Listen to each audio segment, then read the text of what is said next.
Europe America চলে শুধু ট্যাক্সর টাকা দিয়ে। যদি ট্যাক্স বন্ধ করে দেওয়া হয় তাহলে এই দেশগুলো রাস্তাত নামিয়ে আইব।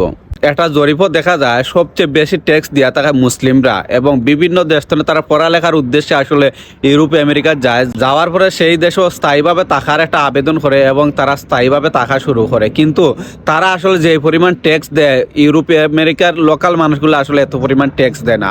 তো সবচেয়ে বেশি ট্যাক্স দিয়া থাকে আমাদের পাকিস্তান, বাঙালি এই দেশগুলায়, কারণ এই দেশগুলো বেশিরভাগই মুসলিম মানুষ বসবাস করে। মুসলিম মানুষগুলো সবসময় ট্যাক্স প্রদান করে, কারণ তারা কোনো সময় ট্যাক্সের টাকা পকেটে লইয়া ঘুরাইতো না। কিন্তু আফসোস আমার যে এই মুসলিম মানুষগুলা যে বসবাস করে ইউরোপ আমেরিকা, তারা আসলে নিজেও জানে না তারা সন্তানগলতে কি শিক্ষা পাইলো, তারা সন্তানগলতে কি শিক্ষা পাইলো।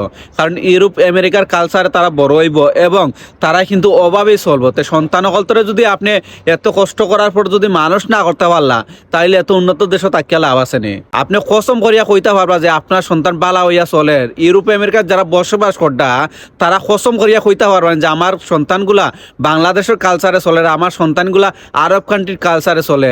কারণ তারা এই কালচারে তারা বড় হইতে পারতো না, কারণ ইউরোপ আমেরিকা হয়েছে গিয়ে লাল পানির দেশ। আর এই লাল পানির দেশে বসবাস করিয়া জীবনে আরব কান্ট্রি এবং আপনার বাংলাদেশ, পাকিস্তানের মতো বড় হইতে পারতো না, কারণ এ তার ও কালচারে বড় হইব। তো এত কষ্ট করার পরে আফসোস আপনার সন্তানটি আপনি মানুষ করতে পারলেন না।